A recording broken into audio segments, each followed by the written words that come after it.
Why hello there, hope everyone is doing great today. Anyways lol. Today I am here to offer you the long-awaited Micheal Jackson video. In this video, I'll be going in depth into Micheal's life from era to era. This will and is gonna take me forever to complete, so please like it, subscribe and share it with people. Oh, and thank you for deciding to watch it in the first place. I appreciate it. Let's just get straight into it, starting off with Micheal's early life and the Jackson 5. Micheal was the 8th child of a family of 10 siblings. The Jacksons lived in a small 2-bedroom house. His mother, Catherine Esther Jackson, worked a part-time job at Sears, and his father, Joseph Walter Jackson, worked as a crane operator. Both had musical talent. Catherine played the piano and clarinet.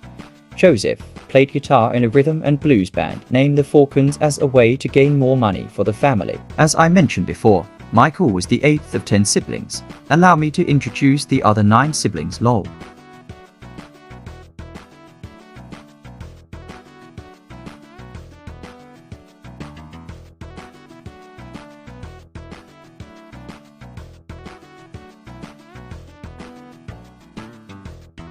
Fun but not that fun of a fact.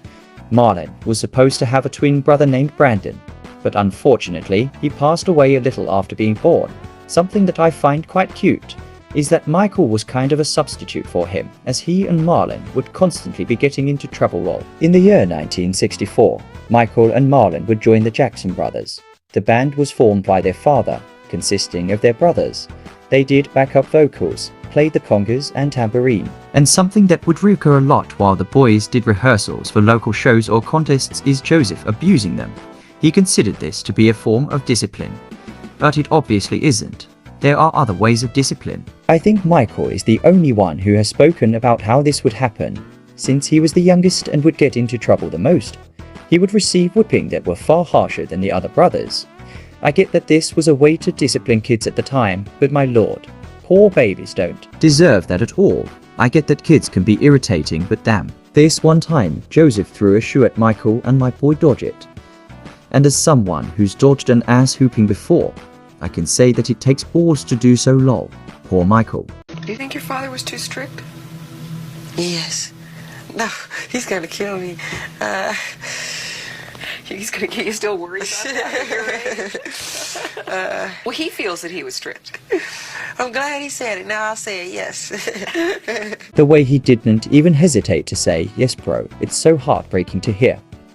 I know he's laughing and everything, but it's still just so sad that his brothers denied ever being abused, while Micheal not only got it the worst, but also spoke out the most about it. Let's move on to something more happy like the music. The music the Jackson 5 made is absolutely iconic, like ABC, I Want You Back.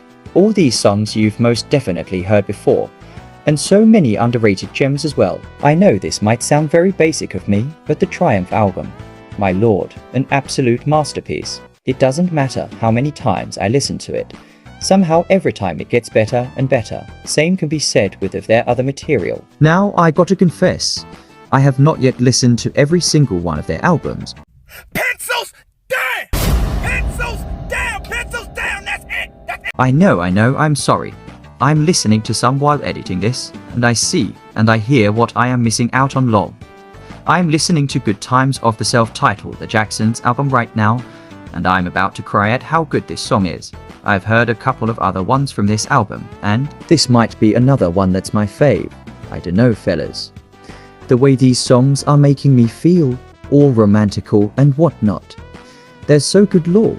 I'll give them all a listen though, don't worry. Okay, back to something a little more serious. And that thing is the way Micheal was basically bullied or verbally abused for his appearance by his own brothers and father. I mentioned this on the other video, but I don't think I said the names they called him. They called him Big Nose, and I think they also told him things because of his acne. Yet again, absolutely heartbreaking. One day, he even threw a fit because of those remarks. Catherine was there to help him, but she stated that whenever he started to throw things around, he was nearly impossible to control or calm down. I can kinda understand what he went through. Like having acne and being made fun of because of it, but that being a constant thing and then being abused both verbally and physically. I can't imagine what that must feel like. I'm so grateful for Catherine being there.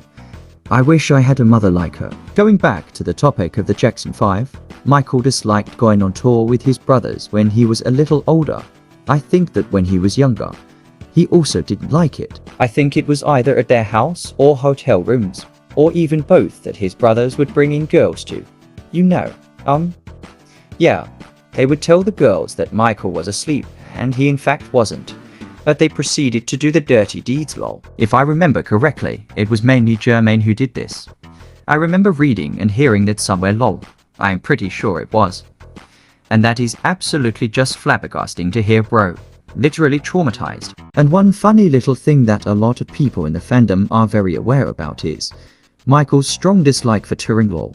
He hated it so much during the Jacksons era that he called off and announced that the Victory Tour would be the last and final tour for the Jacksons. I couldn't find the exact clip of when Michael announced the end of the Victory Tour, but girl, it's out there, lol, and his brothers were confused as fuck, lol. He did what he had to do though. Good for him. Michael was as energetic as a crackhead getting a gram. He was so happy, and again, good for him. That man was tired of all the things going on behind the scenes and he wanted out. Now, knowing that Michael is out of the Jacksons and now working on his own material, let's go ahead and talk about the Off the Wall era. Now, before we really get into Off the Wall, I want to let everyone know that O.W. was not Michael's first album.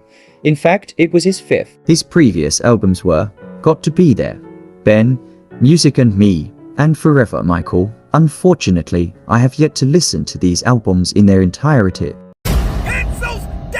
I know, I'm sorry. I'll do my homework, okay. But I'm sure we've all heard at least one song from each of these albums. I feel like they're pieces from Michael's discography that often go unnoticed and are very underrated. And for that, I'll listen to them even harder. I don't know how, but I'll do it one way or another. Anyways, Off the Wall was Michael's fifth solo album, released August 10th, 1979. The album consists of disco, R&B, pop, funk, soft rock and ballads. The album was produced by Quincy Jones, who Michael met while he worked on The Wiz. Quick little lesson about The Wiz. Alrighty so.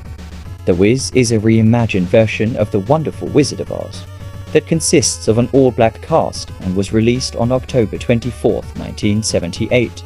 Michael played the Scarecrow in the film. And now we can come back to O.W. lol.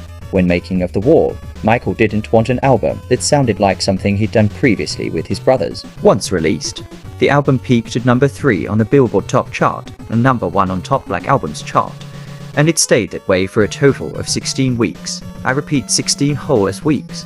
Your fave could never. Michael became the first solo artist to have 4 singles from the same album reach the top 10 of the Billboard Hot 100 chart. Knowing that is absolute insanity. I don't think anyone else has ever achieved that either. It's incredible. The songs that were in the top 10s were Don't Stop Till You Get Enough, Rock With You, Off the Wall, She's Out of My Life, and Girlfriend. All masterpieces, by the way. This album is just timeless. Same can be said for Michael's other albums. Off the Wall sold over 20 million copies worldwide, making it the best-selling album of all time, just like Thriller. And I'm just in awe at how this man managed to do that. It's just so magical to me in a way. On February 2nd, 2021, the album was certified 9x Platinum by the RIAA, and during the 1980s Grammy Awards, Michael was nominated for 2 awards and won the Best R&B Male Vocal Performance, and in 2008, it was inducted into the Grammy Hall of Fame. This man inspires me so much it's crazy. A little fun fact about this era. Michael told Quincy that he had a great time while being on The Wiz. He stated that while he worked on the film, it was his greatest experience so far.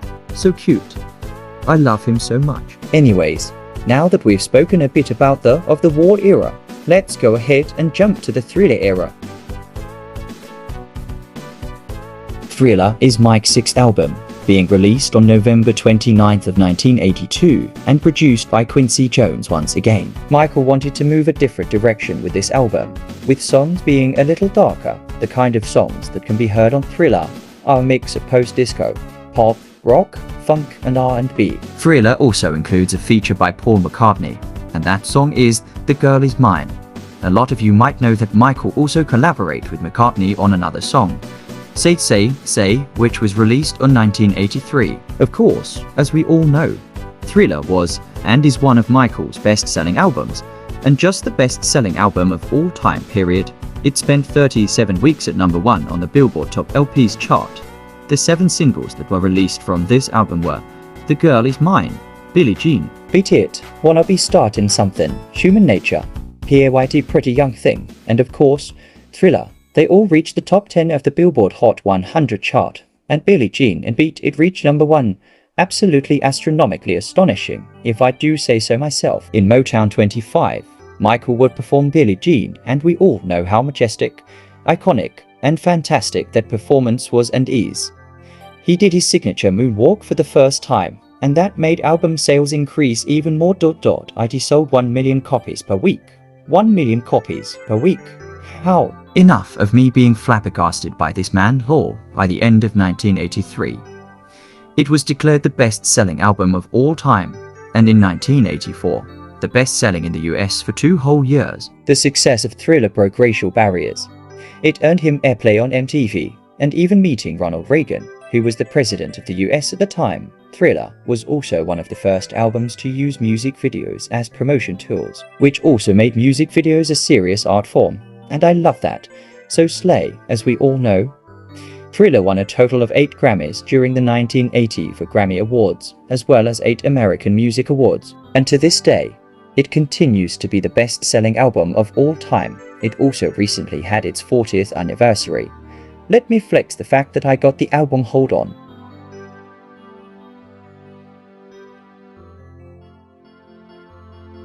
Unfortunately, my Thriller vinyl has the plastic cover, but it's still one of my many prized possessions. Anyway, the album is just such a masterpiece, and if you haven't listened to the entire thing, what are you doing? Go do that right now and come back to the video. Oh, and a little fun fact before we move on to the bad era. Micheal didn't like for his videos to be called music videos. He preferred to call them short films.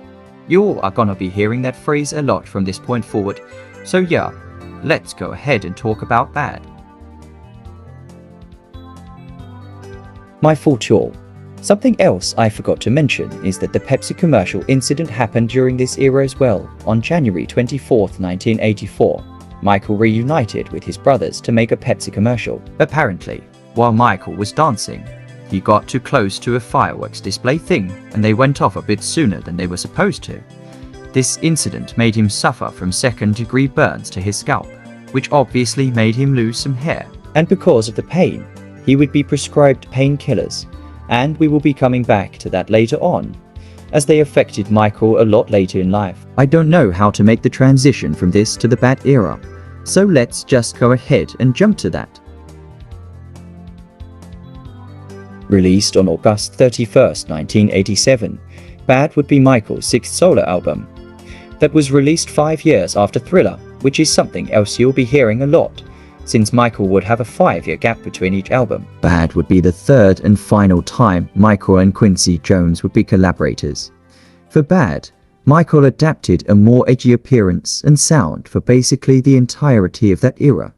It also included a more aggressive sound, and the lyrics had themes of media bias, racial profiling, world peace, romance, and probably many more that I am missing. Micheal experimented with digital synthesizers and drum machines for this album too, which ended up sounding cool as fuck. I audibly said goddamn when looking up information for this lore.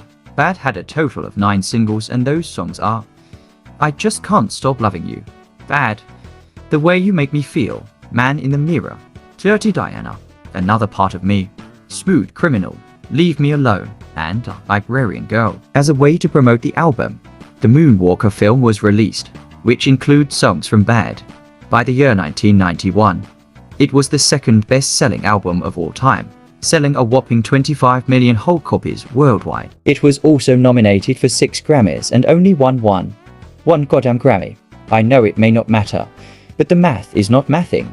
Other than that, he did win an award of achievement at the American Music Awards, so that's still neat. He received the MTV Video Vanguard Award too for all the videos or short films he made during the 80s, and as a way to celebrate the 25th anniversary in 2012, A documentary alongside the album, Bad 25, was released. It is reported that Micheal was quite nervous about completing Bad, as he didn't know if he could outdo or follow up Thriller, but he slayed and did what he always did, which is, well, slay lol. He did an amazing job at it. He called himself a perfectionist, which is why albums took him quite a couple years to release. And same King, although I have yet to record music. I'm often not too pleased with the way my art looks lol, but it's been at a point in which I can say I'm really proud of it. So that's nice. Anyways, let's go ahead and talk about the Dangerous era, shall we? Oh, and let me show off the bad merch I have lol.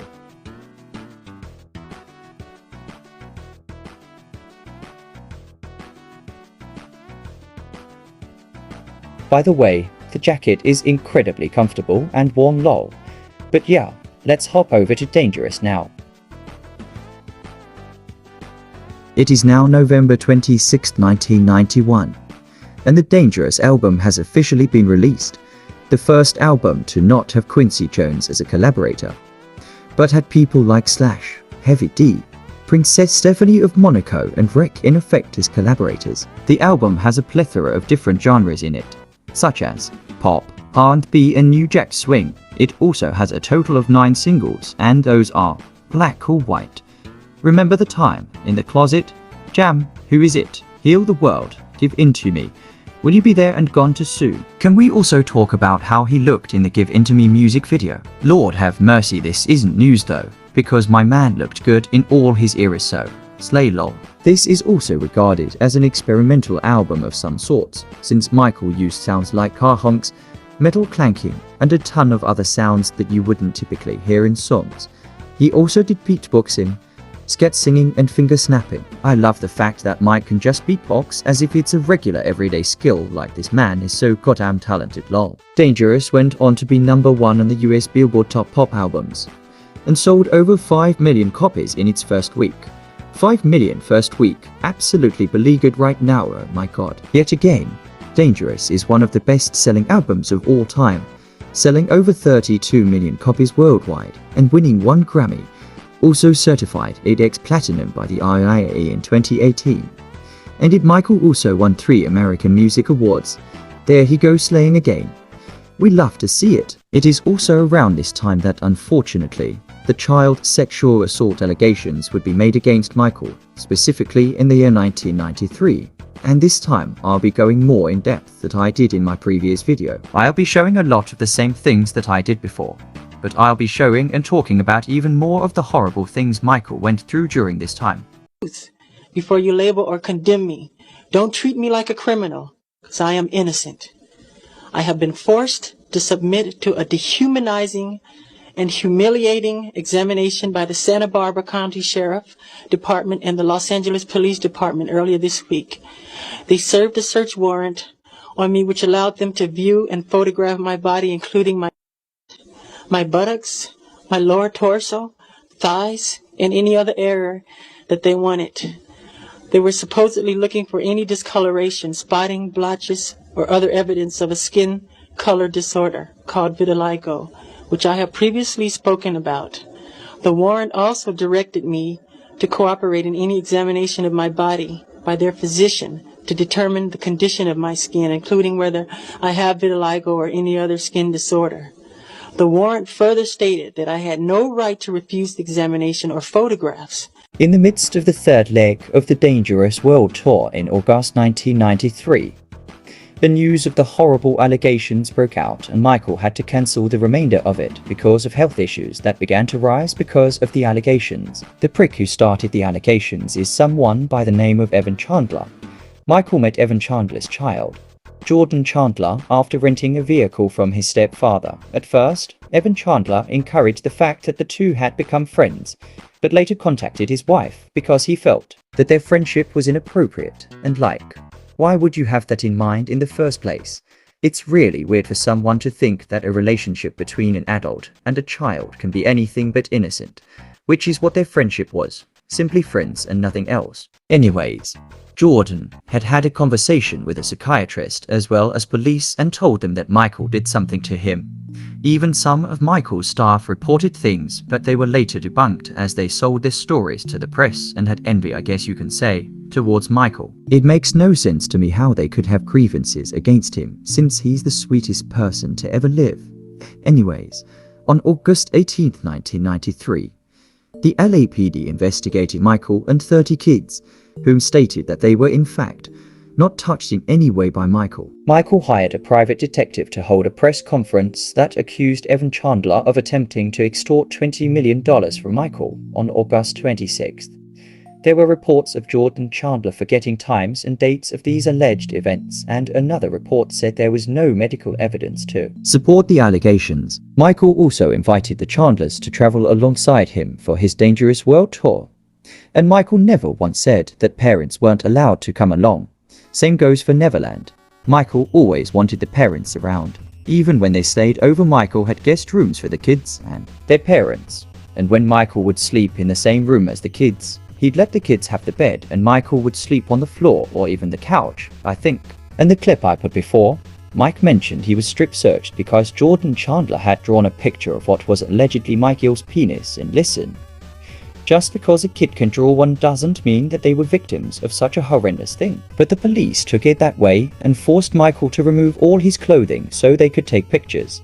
I also forgot to mention that Micheal had an interview in which he spoke about his vitiligo and him having blotches on his slim because of it. And I think Jordan Chandler said he knew where the blotches were, but again, it didn't match up to the pictures they took of Micheal. In my previous video, I also played this clip, but I'll put it here again. This basically proves that it was just for money and basically kinda racially motivated.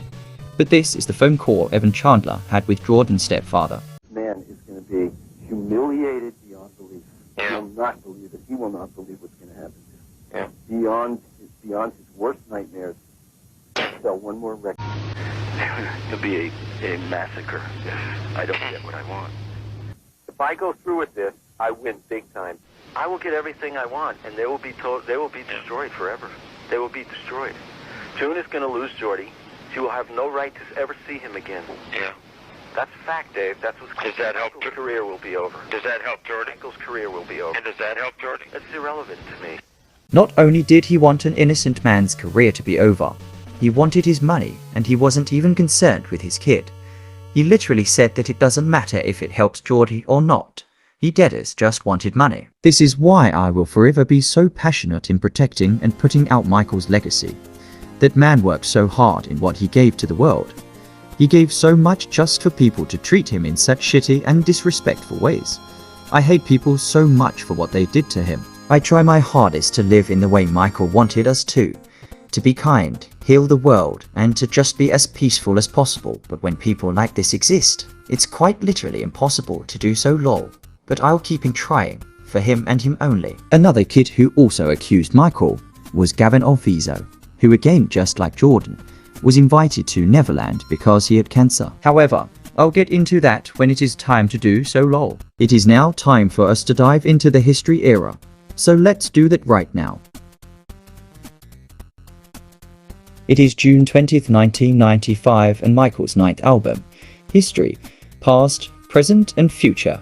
Book 1 has been released, having 2 discs, one containing a compilation of greatest hits and the other having new songs written and produced by Micheal. It is also Michael's 5th album with Epic Records and the first of his label, MJJ Productions. The album features Biggie, Shakur 1, Janet Jackson and Slash once again. The singles of this album are Scream Childhood, You Are Not Alone, Earth Song, They Don't Really Care About Us, and Stranger in Moscow. A lot of the songs, specifically the new ones, had to do with the allegations from '93 and Michael's constant mistreatment from the media. People often call this album one of Michael's most personal albums. Some might thought that because of the allegations, he wouldn't have been as successful as before. Well, girl, he was and still is very much successful, as History debuted at #1 of the Billboard 100 albums chart in the US and in 19 other countries too. Scream, the duet he did with Janet, hit the top 5 of the Billboard Hot 100 in the US. It received a lot of praise and good reviews. However, some lyrics in They Don't Really Care About Us had been misinterpreted as anti-Semitic. Micheal later issued an apology saying that they were not meant to be hateful in any way, and even went in tea. Micheal even wrote a little apology that would be included in any future copies of the album. It's the bare minimum, but I find it so cute. He did something that not a lot of artists would take the time to do these days. This is why we love Micheal. In 1995, Smile. This time around and DS were released as promotional singles. However, Smile and DS didn't chart. But this time around, did due to radio play. It peaked 2 of the Billboard Hot R&B singles and 18 of the Billboard Dance Music or Club Play. Slay. I'll be including Blood on the Dance Floor here too, by the way. So let's talk a bit about that. So B.F was released on May 20th of 1997. Some might be like, why just 2 years after? Doesn't Micheal take around 4 to 5 years to release something? And you'd be correct. You see, Blood on the Dance Floor.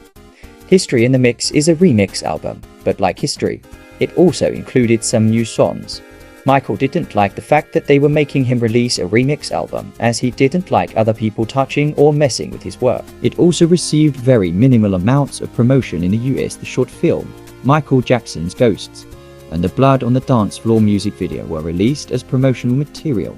The Ghosts film was even shown in the Cannes Film Festival. Micheal was disappointed with the amount of sales. It peaked at 24 in the Billboard 200 chart and sold 92,000 copies after 4 weeks. However, since its release, the album is now declared to be the best-selling remix album to ever be released. I haven't heard anyone talk about the remixes lol.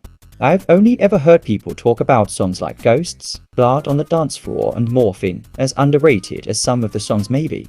It is still a very personal album, with Morphine talking about Micheal's addiction to painkillers, and Ghosts basically being a film that kinda shows Micheal's relationship with the tabloids after the allegations. History was nominated for 4 Grammys and won 1 of them, and while on the world tour, it grossed $165 million, which made it the highest-grossing solo concert of all time. This man continues to shock me every fucking day. I love him lol. It is time for us to talk about Baby Girl, Invincible, yet another very underrated album lol. Invincible would be Micheal's 10th and final album, released on October 30th, 2001. It featured artists such as Slash, Carlos Santana, and Bigot. I think this is also the first time Micheal would have released different versions of covers for the album, as the cover for Invincible had green, red, orange, and blue. The singles of the album were You Rock My World, Butterflies and Cry. Apparently the album costed $30 million to make. Holy shit lol. Micheal didn't want to do a tour to promote the album, and that made his relationship with Sony to kind of part ways. It also made Sony stop promoting the album. In 2002, Micheal said that Tommy Mottola was the devil and just... Check this clip out y'all, cuz I can't just explain it without showing this iconic moment.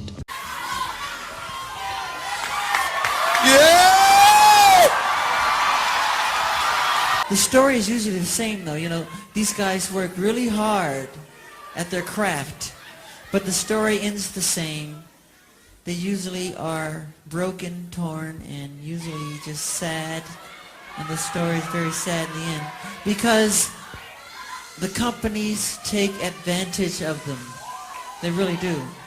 And Sony, being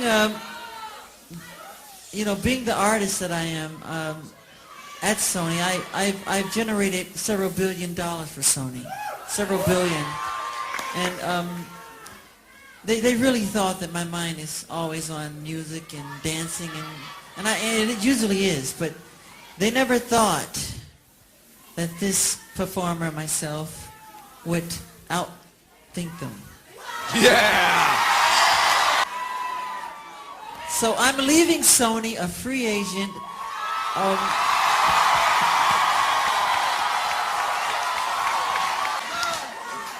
I own half of Sony's publishing, and I'm leaving them, and they're very angry at me because of it. But I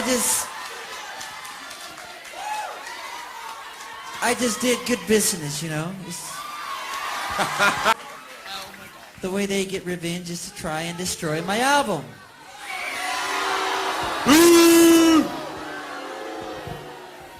But I've always said, you know, good art never dies.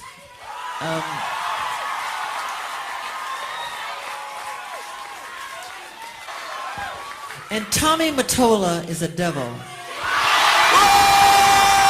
Respect! I'm not supposed to say what I'm going to say right now, but I have to let you in on a secret. Say it. So, please don't videotape what I'm going to say, okay? Turn that off, please. No what? I don't mind. Tape it. Oh! Michael is getting gangster today! Yeah. After divorcing Tommy, came to me crying. She was crying so badly I had to hold her. And she said to me that this is an evil man. And Michael, this man follows me, she said. He taps her phones. And he's very, very evil. And she doesn't trust him. And he is a horrible human being. And we have to continue our drive until he's terminated. Oh! There you go! We can't allow him to do this to great artistry. We just can't. I just want you to know I appreciate everything you've done. You've been amazing. You're so loyal, Diana. Everybody, Waldo, all the people here, I love you all. You've been amazing. Thank you! Still, I promise you, the best is yet to come. Yes! Promise. Man, I love this dude, man. R.I.P. Michael bro, and no bitch could ever come close to what you did. We love you. But yo lol, I'm sure Tommy wasn't too happy with what Michael said. But Invincible still managed to get #1 on the Billboard 100 in the US and 10 other countries as well. It sold 8 million copies worldwide. It even received a nomination for Best Male Pop Vocal Performance at the Grammys. It was even voted to be the best album of the decade in a Billboard block thing lol. We love to see it. Michael began recording for the album after finishing the History World Tour in 1997. And it's the longest time Michael ever spent on recording an album. Whilst working on the album, Michael wanted to include more rappers in the songs, but wanted to work with those who weren't as known. A spokesperson of his suggested one by the name of Fats. He worked on the songs Heartbreaker and Invincible, 2 of my favorite songs by the way, lol. Now, I kinda brushed over this, but basically the reason Michael wasn't that big of a fan of Sony is because Tommy Mottola wanted complete control over Invincible, which means he wanted to control which songs would be the singles and which would get music videos. Mike wanted Unbreakable to get the song and video, but it was You Rock My World instead. You Rock My World cost $4 million, and $1 million went to a cameo of Marlon Brando and Chris Tucker. I would love to have seen a video for Unbreakable though. I've always wanted to know what that would look like in video form. But You Rock My World is still iconic. A lot of the songs in the album hold very powerful meanings. Like You Are My Life is dedicated to Michael's 2 kids at the time, Paris and Prince, which is the cutest thing ever. I kinda forgot to mention this before, but Michael does in fact have kids lol. Their names are Paris Michael Catherine Jackson, Prince Micheal Jackson and Prince Micheal Jackson II, more commonly known as Blanket. And their mother is Debbie Rowe. Some might think it would have been Lisa Marie Presley, since her and Michael were married, but nope, it was indeed Debbie who had Michael's children. Let me talk about Mike and Lisa, since I didn't really get the chance to, since I was so focused on talking about the allegations and whatnot lol. So, Lisa Marie Presley, daughter of Elvis Presley, married Michael in the year 1994. The two met very briefly in 1970 at a concert, but it wasn't until 1993 that their relationship would begin to blossom. Michael turned to Lisa for support during the allegations, and Lisa helped him while the investigation was still going on. Michael proposed to Lisa through the phone, and the two got married in 1994. Michael said the ceremony felt empty because his mother, Catherine, wasn't there. Michael didn't want the press there, so he obviously couldn't invite people there. In 1996, Lisa filed for divorce. I think the reason was because Michael wanted kids, and she didn't. I think they both still dated on and off, until Mike married Debbie. Even after all the shenanigans they went through, they still remained friends. Anyways, kinda got off track there, but let's get back to the Invincible / This Is It era lol. It was during this time that Michael's painkiller addiction would start to get even more concerning.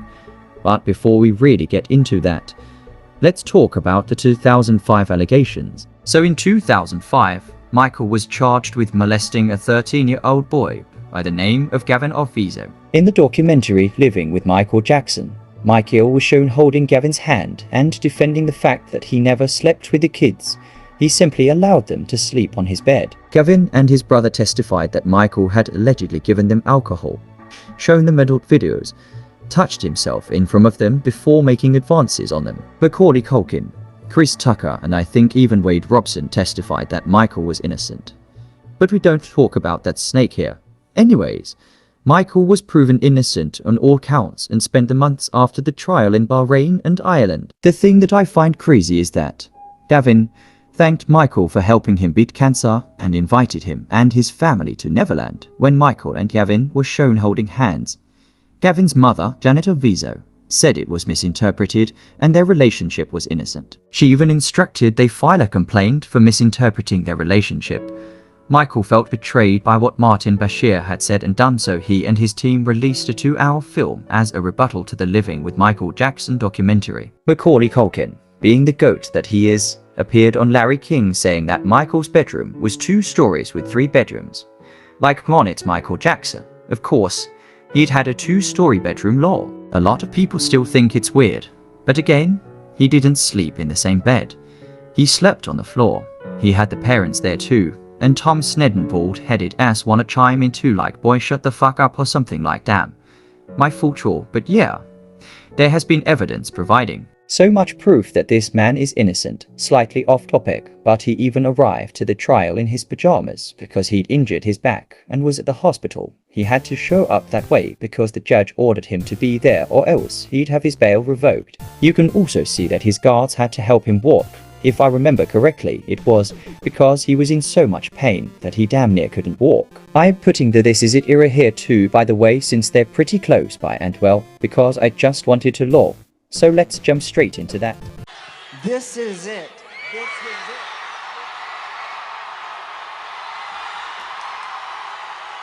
I don't know what.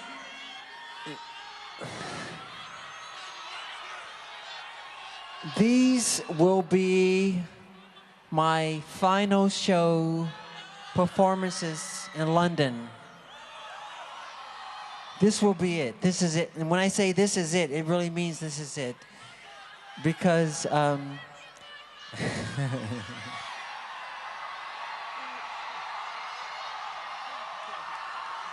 I'll be performing the songs my fans want to hear.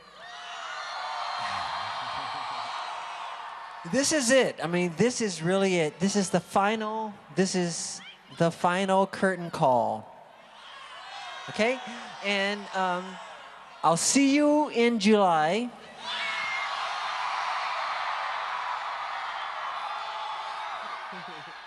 This is it, and see you in July.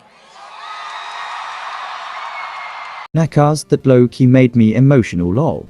But yes, the This Is It era is probably one of Micheal's most tragic eras. Not only does it end with Micheal's untimely death, but Micheal also had a ton of health issues at the time. Not only did he look very thin, he wasn't sleeping much due to his insomnia and stress.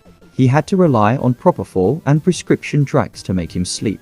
It is also said that he went 60 entire days without sleeping, which of course can be incredibly damaging to your health. But Micheal was actually trying to stay in shape a bit during this time too. He would do track and had a trainer named Lou Ferrigno who said that Micheal was very energetic when they were training. Micheal spent majority of his last year working so hard on This Is It, and the way he wanted to execute the performance. He wanted to put out the greatest show on earth. People close to him have expressed that he was so excited to do these shows, he wanted to do it right, and it's just sad that he didn't get the chance to do them. His addiction to prescription drugs, however, became very noticeable, and people around him were very concerned. He did check himself into rehab, but he fell back into his addiction unfortunately, as he still suffered with acute insomnia. Conrad Murray, a physician, was hired in order to help Paris, who had fallen ill one day. After that, Micheal insisted that E.G. live. Hi Conrad. He was in charge of administering propofol, which Micheal used in order to sleep. He didn't give Micheal just one drug though. He gave him lorazepam and midazolam too. I have no clue what the fuck those are, but from what I've learned, you shouldn't mix different medications as it can mess you up or cause death. I feel like they could have evaded this by hiring someone else, but I don't know. After Conrad administered the drugs to Michael, he left the room, which I don't think you're supposed to do, you know, just in case of anything going wrong with the patient. As soon as he noticed Michael wasn't breathing, he tried CPR, but unfortunately it failed.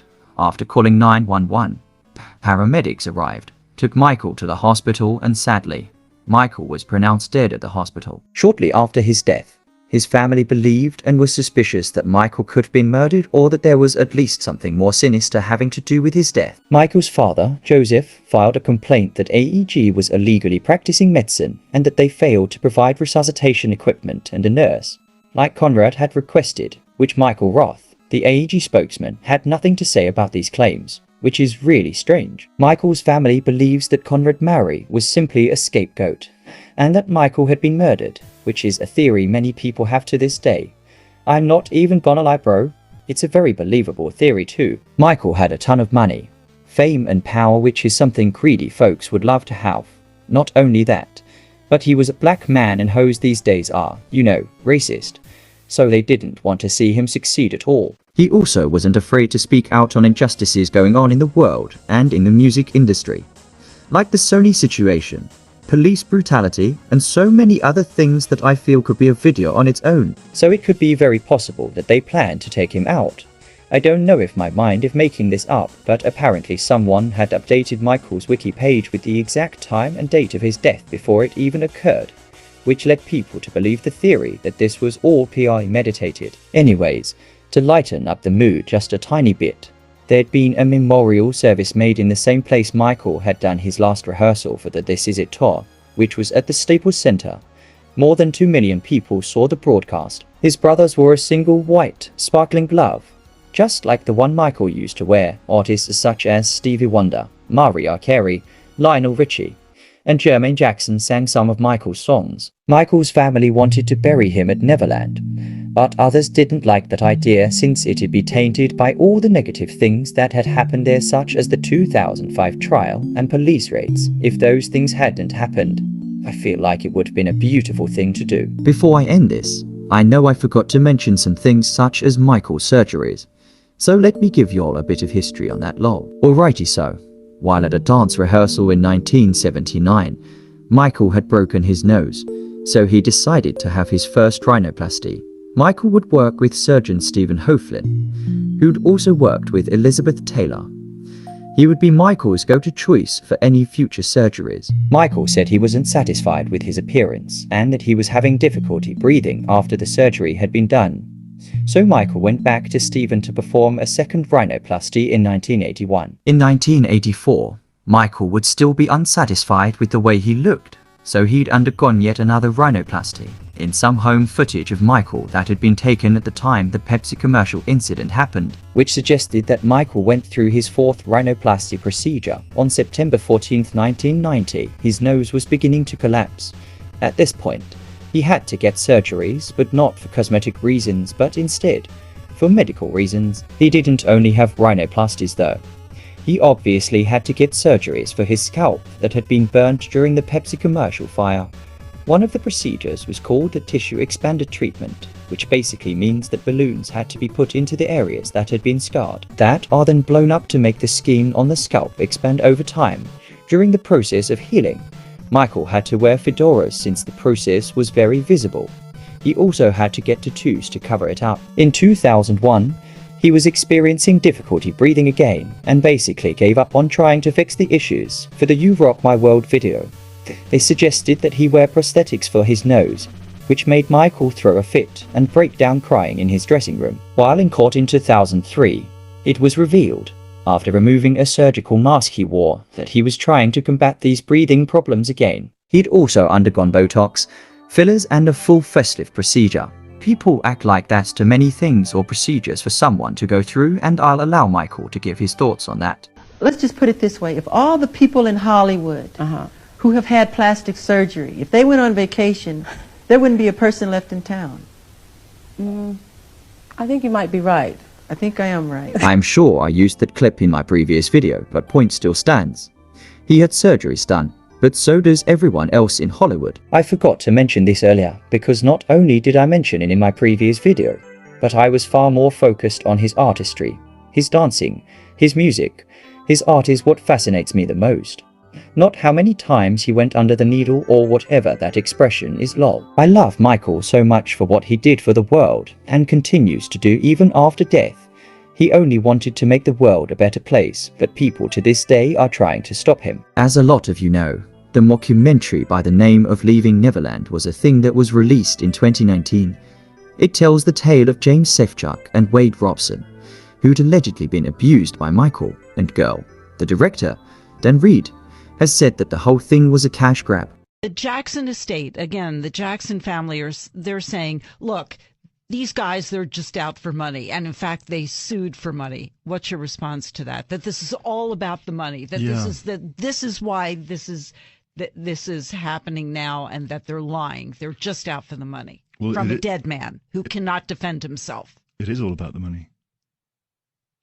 But it's all about the Jackson estate's money and the Jackson family's money. Yet people still think the mockumentary is credible and can be backed up by evidence. It can't. It's all been debunked.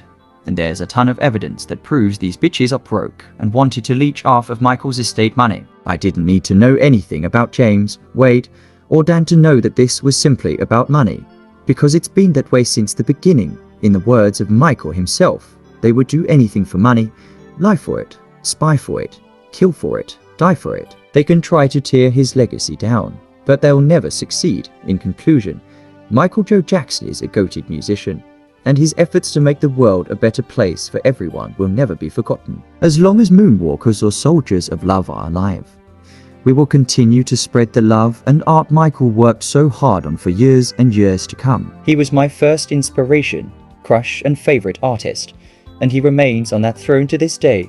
I hope you all enjoyed this and stuck around till the end, because oh my god, it took me so long to complete. But I'd do anything to keep Micheal's legacy alive, so the sacrifice was worth it. Comment nasty spaghetti if you made it this far lol. Thank you also so much for watching this video and for the immense amount of support on my previous videos. And 60 subscribers. I can't thank you all enough. I'm so grateful to have you all on this crazy ride with me lol. Shout out to all the JoJo and MAJ fans lol. I'm not sure what the next video will be about, so let me know what you all would want to watch me cover. And I'm Micheal. Keep on rocking and moonwalking. Goodbye, and I love you all so very much.